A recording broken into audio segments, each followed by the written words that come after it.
All right, let's talk about something called the high IQ trap. It's this idea that really gets you thinking. Why does action so often beat raw intellect? Okay, so let's just dive right in with a big question. Why is it that people with what we'd call average IQs so often seem to climb the ladder faster and higher than certified geniuses? I mean, you've probably seen this yourself, right? The person who wasn't necessarily the top student ends up being the CEO. It's not a fluke, it's a pattern. So, what's going on here?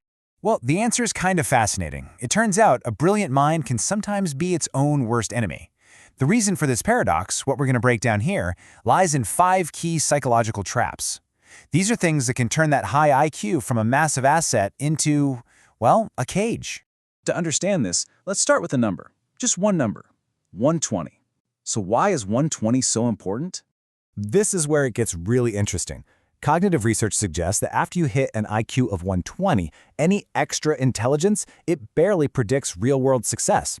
You heard that right. Up to 120, yeah, smarter often means more successful. But beyond that point, the curve just flattens out.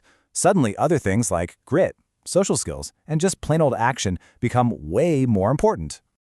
Okay, so that brings us to our first big area. Let's call it thinking versus doing. This is a huge one, and it's where we find the first couple of these traps. And this really gets to the heart of the first trap. Think about it this way. The genius spends months researching 20 different models, trying to find the perfect one. The average person, they just pick a lane and start walking. The genius calculates the pros and cons of 50 different doors, while the other person just kicks one open and walks right through. This has a name, you've probably heard it, analysis paralysis. It's when you overanalyze a situation so much that you never actually do anything. You're so busy thinking, weighing every single option, that you're basically paralyzed. Nothing happens. And that leads right into the next trap, which is this kind of ineffective mental cardio. It feels like you're being productive, right? Watching tutorials, reading books, highlighting articles, that's all input. But the brain gets confused and starts to mistake all that information exposure for actual skill. Real success, effective action, is about output. It's about what leaves your head and actually enters the world.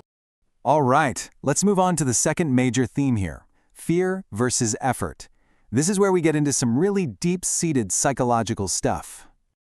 So, trap number 3. For a lot of highly intelligent people, perfectionism isn't really about being perfect. It's just fear of failure wearing a fancy disguise.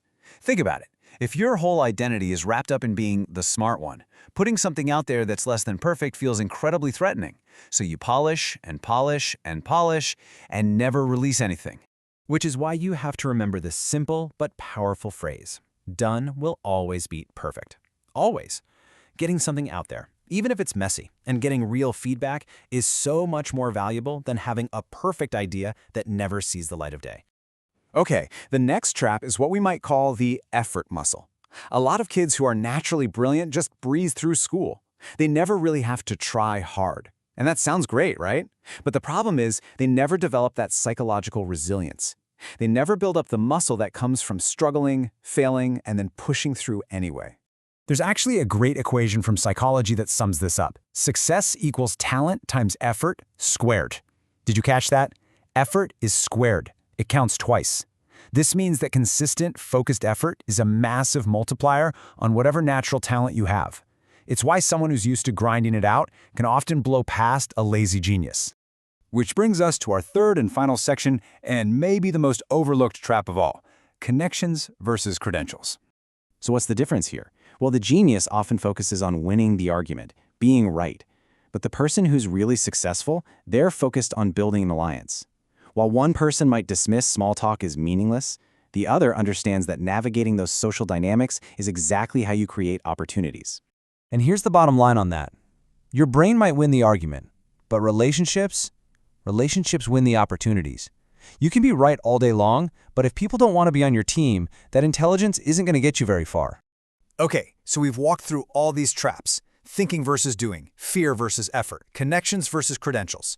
But what's the fix? Well, let's talk about the action antidote. Really, it all boils down to this single idea. Intelligence gives you potential, but only action gives you results. Think of it like a car. Your brain power, your knowledge, that's the high-octane fuel in the tank. But the car isn't going anywhere until you actually step on the gas. Action is the accelerator. So what can you actually do? It breaks down into 3 simple steps. 1. Lower the barrier to action. Just make it ridiculously easy to start. 2. Focus on output over input. Spend more time creating than you do consuming. And 3. Ship messy work. Just get it out there, listen to the feedback, and make it better. That's how real progress actually happens. So, I want to leave you with this one last question to think about. Are you using your intelligence to build a future, or are you using it to build really, really good excuses? That's the whole game, right there.